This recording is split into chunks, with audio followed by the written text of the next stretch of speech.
আলহামদুলিল্লাহ আল্লাহ তাবারক ওয়া তাআলার দরবারে লাখো কোটি শুকর ও সুজুদ যে রব্বে করিম আপনাকে আমাকে দুনিয়ার সমস্ত ঝামেলা থেকে ফারেক করে জুমার নামাজ আদায় করার উদ্দেশ্যে মালিকের ঘরে আসার মতো বসার মতো তৌফিক দান করেছে।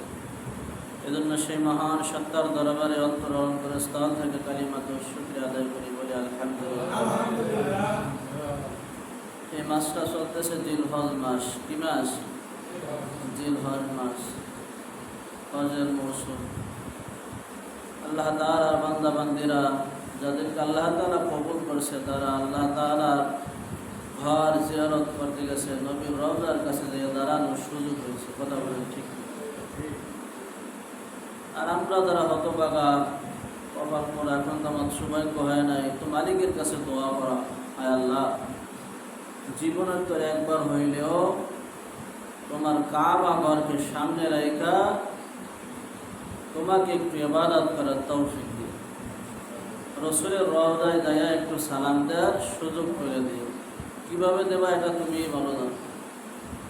আল্লাহ তাআলা যখন মানব জাতিকে সৃষ্টি করেন, এই মানব জাতিকে সৃষ্টি করার পরে রূহ, আমরা একটা জগতে ছিলাম, যে জগৎটার নাম হলো রূহ জগৎ। কোন জগৎ বলেন?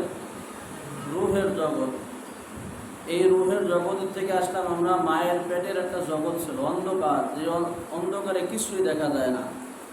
এরপরে আসছে দুনিয়া নামক একটা পেটের মধ্যে। আবার আমরা এই দুনিয়া থেকে চলে যাব কবরে। কই যাব? কবর শেষটায়, কবর থেকে আবার জাগতে হবে। যারা হাসর নাসর কবর ফুলসিরাত বিশ্বাস করে না, এদেরকে আমরা বলি নাস্তিক। এরা কি? এরা নাস্তিক। কবরে যাইতে হবে, হিসাব নিকাশ আছে, কবরে প্রশ্ন হবে, সওয়াল জবাব হবে। এবার আবার কবর থেকে জাগতে হবে, গোটা জিন্দেগির হিসাব আমার মালিকের কাছে পেশ করতে হবে। কথা বলেন ঠিক? তো মালিক যখন রূহ বানানোর পরে এই বাইতুল্লাহর জন্য আযান দেওয়া হয়েছিল, এলান করা হয়েছিল, যারা এই বাইতুল্লাহ সারা দেশে মৃত্যুর আগ পর্যন্ত হইল, যারা লাব্বাইক বলছে তাদেরকে আল্লাহ তাআলা হজ করাইয়া কবরে নেবে। বলেন না সুবহানাল্লাহ। তো জানি না কে কতবার লাব্বাইক বলছে। যে যতবার লাব্বাইক বলে ওই সারা দেবে, তার ততবারই হজ করতে হইবে। মালিক তাকে করাবে, কিভাবে করাবে সেটা মালিক জানে। কথা বলেন ঠিক? এই আল্লাহ তাআলা পৃথিবীতে আল্লাহ তাআলা সর্বপ্রথম যে ঘরটা বানাইলেন, সেই ঘরটার নাম রাখছেন বাইতুল্লাহ। সে ঘরটার নাম কি? বাইতুল্লাহ।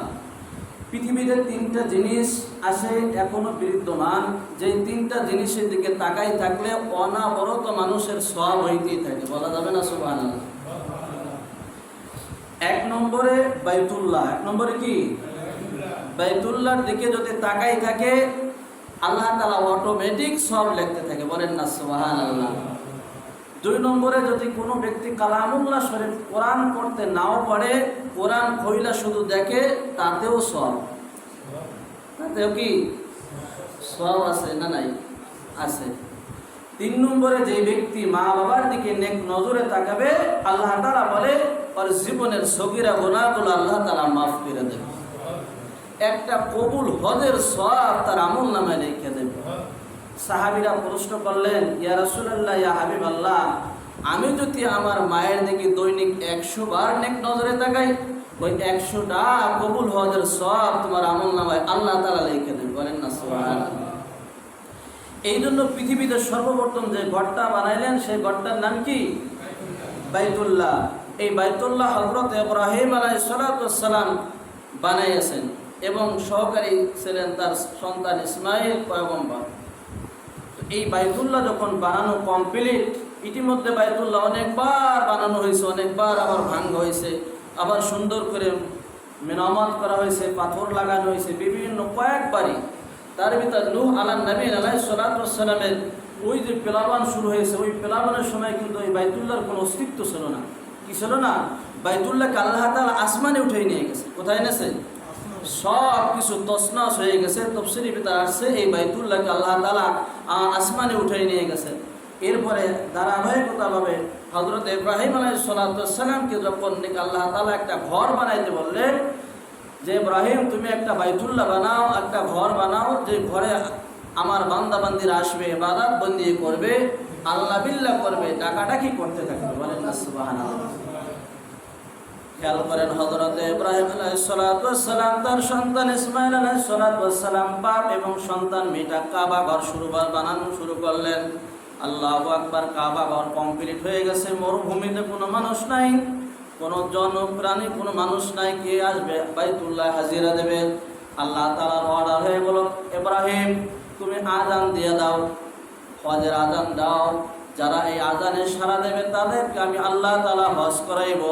হে আল্লাহ, আমার আওয়াজকে শুনবে? কয় ইব্রাহিম তুমি আওয়াজ দাও, তুমি আল্লাহু আকবার বলো, আমি তোমার আওয়াজ আল্লাহু আকবার প্রত্যেকটি মানুষের কানের পর্যন্ত পৌঁছানো দেওয়ার দায়িত্ব হলো আমার। বলেন না সুবহানাল্লাহ। তুমি শুধু আযান দেবা। কি দেবা? আযান দেবা। এই আওয়াজগুলো মানুষের কানে পৌঁছানোর দায়িত্ব আমি আল্লাহ তাআলার। বলেন না সুবহানাল্লাহ। হযরত ইব্রাহিম আলাইহিস সালাতু ওয়াস সালাম হজের আযান দিয়ে দিলেন।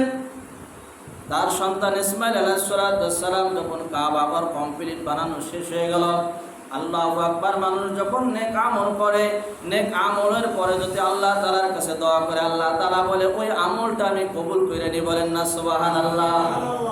এই জন্য মেরে দোস্ত বুজুর্গ, নেক আমলের পরে মালিকের কাছে দোয়া করা, দোয়া করলে আল্লাহ তাআলা ওই দোয়া তাৎক্ষণিক আল্লাহ তাআলা কবুল করে নেন। তো এই কাবা ঘর বানাইয়া কিছু কঙ্কর, কিছু পাথর অবশিষ্ট ছিল, যে পাথরগুলা বেশি। অনেক সময় দেখবেন আপনি ঘর বাড়ি নির্মাণ করলে মিস্ত্রিরা একটা দেয় যে এত কয়েক ইট লাগবে, এত কয়েক সিমেন্ট লাগবে, এতটুকু বালু লাগবে। লাগবে কি লাগবে না? এরপরে দেখা যায় কিছু বালু বা কিন্তু একটা সিমেন্ট থাইকা যায়, মাঝে মাঝে থাকে না। আবার পাকা মিস্ত্রি হইলে থাকে না। কথা ঠিক কিনা? তো এই যে পাথরগুলো, এইগুলা বাইতু আল্লাহ তাআলা ডাক দিয়ে বলতেছে, ইব্রাহিম এই পাথরগুলা যেখানে সেখানে রাখা যাবে না, যেহেতু পাথরগুলা দামি। কথা বলে ঠিক কিনা? এই পাথরগুলা পৃথিবীর সমস্ত জায়গায় তুমি সরাই দাও, সরাইয়া ছিটিয়ে দাও। আল্লাহ কিভাবে পৃথিবীতে সরাবো? হাতে মুঠে নিয়ে এইরকম ভাবে নিক্ষেপ করো, পৃথিবীর সমস্ত আইনেছে কানাসে আমি এই পাথরগুলা পৌঁছে দেবো। বলা যাবে কি সুবহানাল্লাহ? তো এই পাথর যেই জায়গায় পড়বে, যেই জায়গায় একটা কানা পড়বে, ওই জায়গা কিয়ামতের আগের দিন একটা মাসজিদ হবে। তো আশা করা যায় যে আমরা ওই দিকে তাকাইয়া যে আপনাকে ওই কাজেবের একখান পাথর পড়ছে নাসে, এখানে মসজিদ হওয়ার কোনো যুক্তি ছিল না। কথা বলেন ঠিক? তো অদুস্তর বদর্গ, এই বাইতুল্লাহর মহাব্বতটা কার ভিতর থাকবে? যার ভিতরে নাকি আল্লাহর ভয় থাকবে, তার ভিতর বাইতুল্লাহর মহাব্বত থাকবে। কথা বলেন ঠিক কিনা?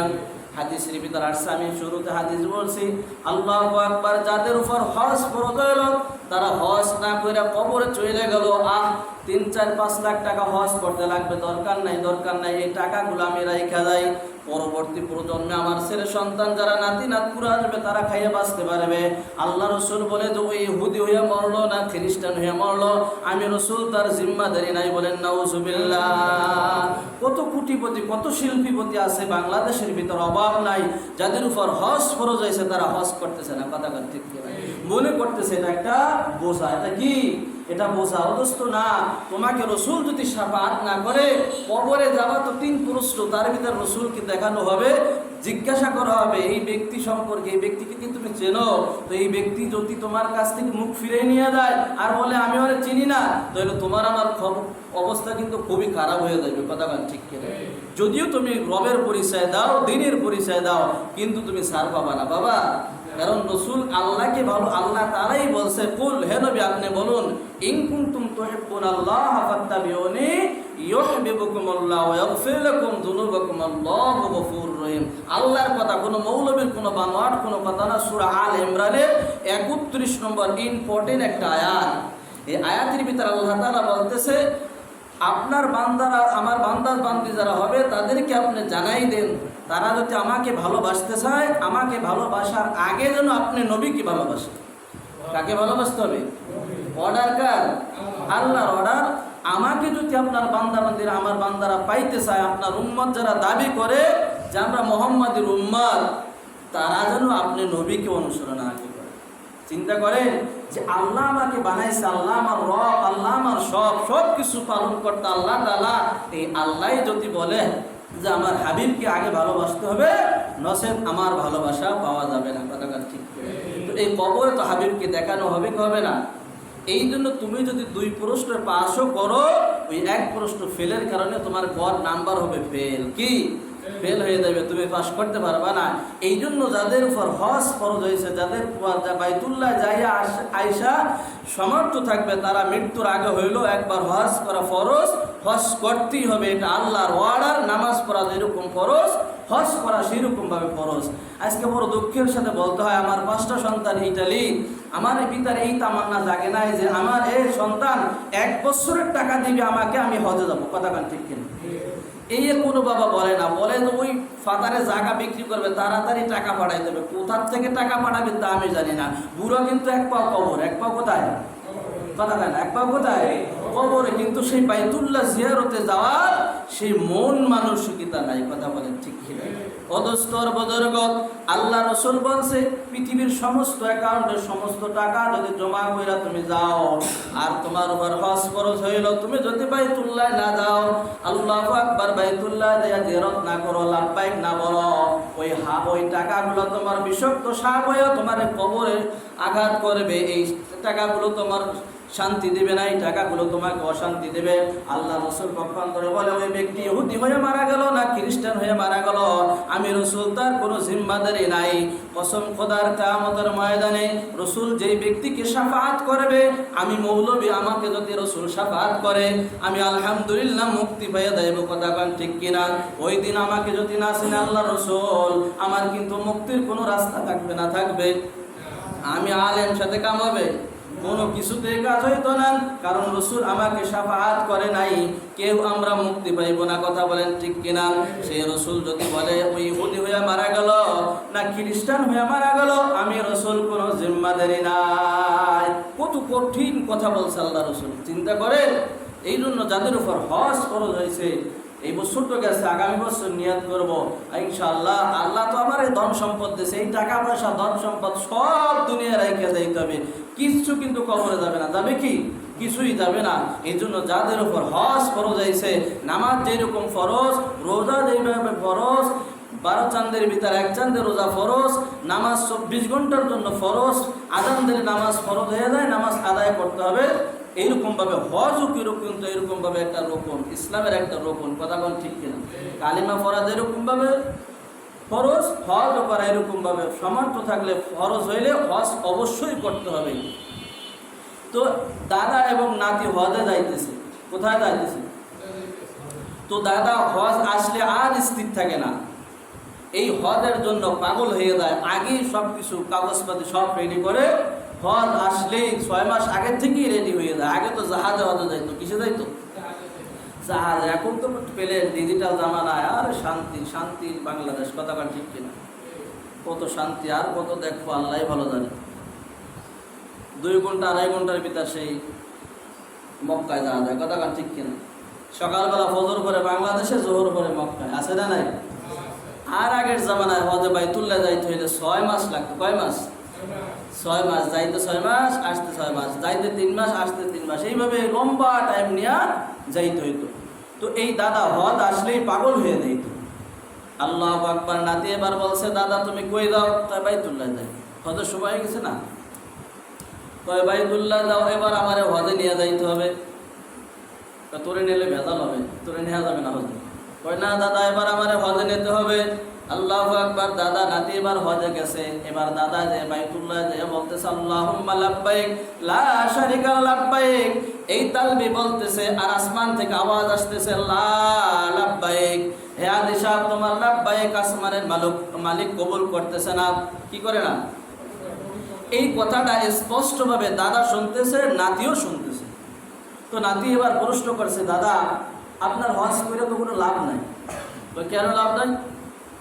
আপনি বলেন লাব্বাইক, আসমান থেকে আওয়াজ আসে, লা লাব্বাইক, তোমার লাব্বাইক গ্রহণ করা হইল না, তোমার লাব্বাইক কবুল হইল না, তোমার হজ আমি আল্লাহ তাআলা কবুল করলাম না। তো দাদা এই যে হজে আগের জামানায় কত কষ্ট হইতো হজ করতে, এখন তো কোনো তেমন কষ্টই হয় না। কথা বলেন ঠিক কিনা? বর্তমানে তেমন কোনো কষ্ট নাই। আগে গরম পানি ঠান্ডা পানির লাইন কিচ্ছু ছিল না, মনে চাইলে আপনি পানি খাবেন, অনেক কষ্ট হইতো, খাবার দাবারের অনেক কষ্ট ছিল। এখন তো আলহামদুলিল্লাহ কোনো কষ্ট নাই, শুধু টাকা লাগবে। কি লাগবে? টাকা হইলেই আপনি সব কিছু পাইবেন। তো এই নাতি স্পষ্টভাবে শুনতে পাইতেছে লা লাব্বাইক, তোমার লাব্বাইক কবুল হইতেছে না। তো দাদারে প্রশ্ন করতেছে, দাদা আপনি যে হজে আসেন, আপনার হজ তো কবুল হয় না, তো আপনি হজ করে আপনার লাভ কি? দাদায় জবাব দিয়েছে, হে নাতি, কবুল করার মালিক হলো আমার আল্লাহ। কে? আল্লাহ। হজ কবুল হোক চাই না হোক এটা তার ব্যাপার, আমার আসার দরকার, আমি আসি। যতবার আমি হজে আসছি এই আওয়াজটা আমি শুনছি, কিন্তু আমি হজ বাদ দিনে যতদিন জীবিত থাকবো আমি হজে আসবো, আমি আল্লাহর জিয়ারতে আমি আর বাইতুল্লাহ লাব্বাইক বলবো। আর আসমান থেকে যদিও না লাব্বাইক বলে আমার কিছু করার নাই, আমার তো এই রাস্তা ছাড়া আর কোনো রাস্তা নাই। মালিক তো অন্তরের দিকে তাকাই রয়েছে। কোথায় তাকাই রয়েছে? অন্তরের দিকে তাকাই রয়েছে। এই চাষা যখন এই কথা বলছে, ফেরেশতাকে বালা জানাই দিয়েছে, ফেরেশতা যাও, ওর পিছনের প্রত্যেকটা হজ আমি মাকবুল হজ হিসাবে কবুল করলাম। বলা যাবে সুবহানাল্লাহ। জীবনে যতটা হজ করতে সব আমি আল্লাহ তাআলা কবুল করলাম। বলেন না সুবহানাল্লাহ। এটা বিশ্বাসের উপর হজ হচ্ছে। আমি জীবনে নামাজ পড়লাম, কবুল হোক চাই না হোক এটা তার ব্যাপার, কিন্তু আমার চেষ্টা আমার পড়তেই হবে, মৃত্যু আগ পর্যন্ত আমার চেষ্টা চালাই যাইতে হবে। কথা বলেন ঠিক কিনা? কবুল করার মালিক কে? আল্লাহ। তো হজের মৌসুম শুরু হয়ে গেছে। আল্লাহু আকবার। একটা পিপিলিকা এইরকম ভাবে হাজী সাহেবরা যখন নাকি প্লেনে যাইতেছে, আর এই পিপিলিকার মনে কি ডাকছে, আয় আল্লাহ তোমার মেহমান তোমার ঘরে যাইতেছে। আল্লাহ আমি তো পিঁপড়া, আমি তো ছোট মাকলুক, আমার তো মন চায় ওই বাইতুল্লাহ যায়া একটু হাজিরা দি। বলেন না সুবহানাল্লাহ। তো পিপিলিকার এই দোয়া মালিক আল্লাহ কবুল করে নিয়েছে। বলেন না সুবহানাল্লাহ। এই পিপিলিকা ছিল ইরি দানের খেদের ভিতর। আল্লাহ তাআলা ওই সেই কবুতরে পাঠাই দিয়েছে। কবুতর দেখছেন না হাজী ভাইরা?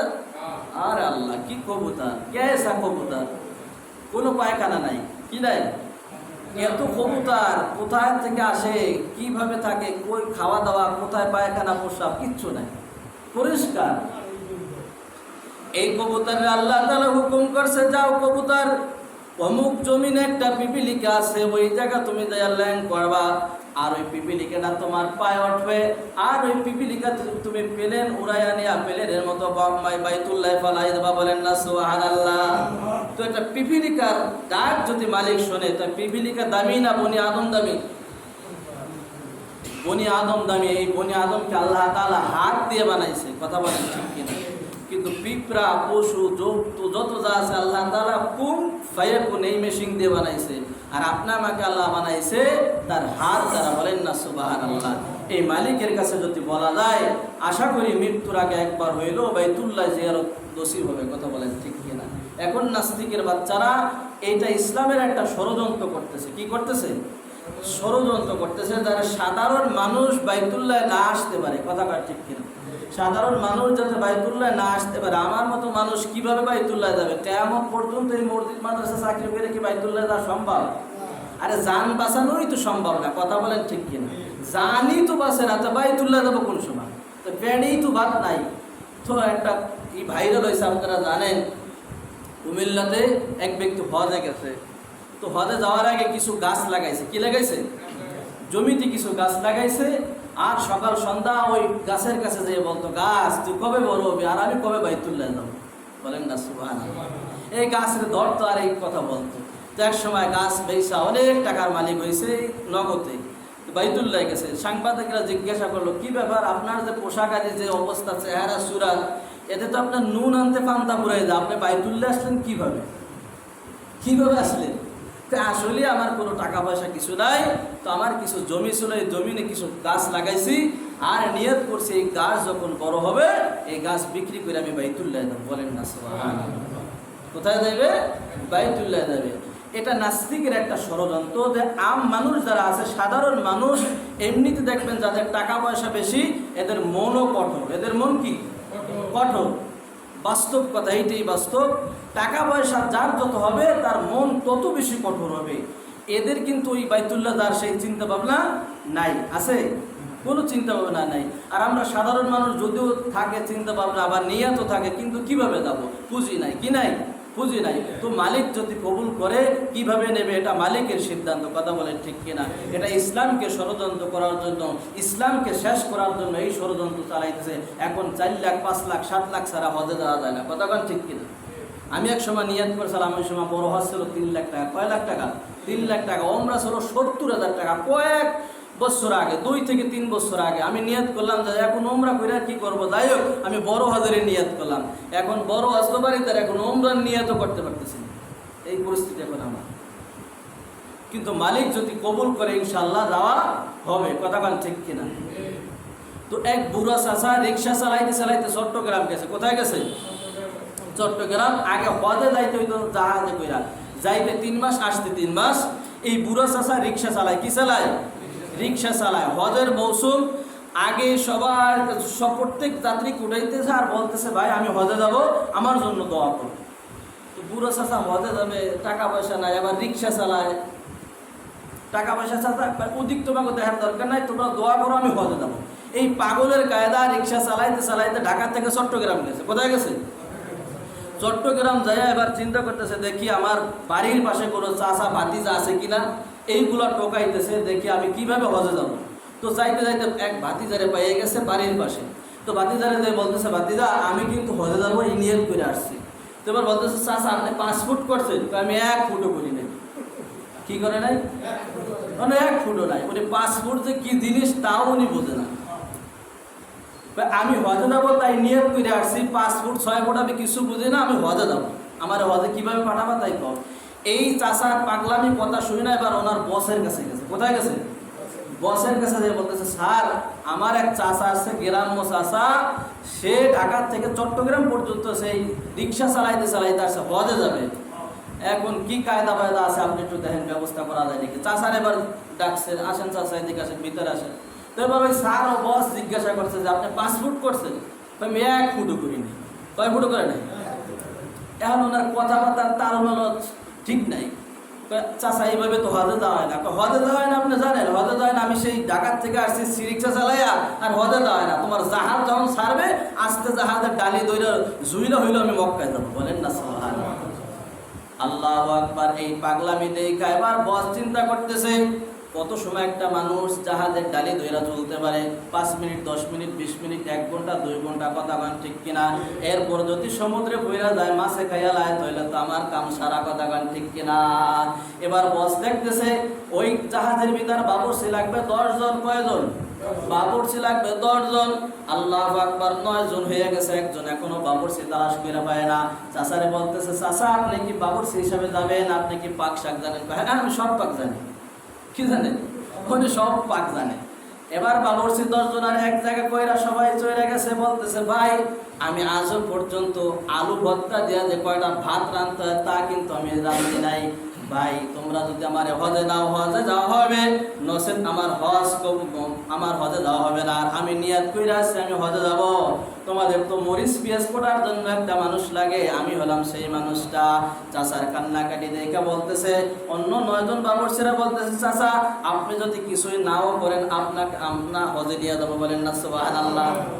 এবার বাইতুল্লাহ যাইয়া কান্নাকাটি করতেছে। কি করতেছে? আর কান্নাকাটি করতেছে। পকেটে কোনো টাকা নাই, এই অবস্থায় মালিক কিভাবে হজ কবুল করলেন?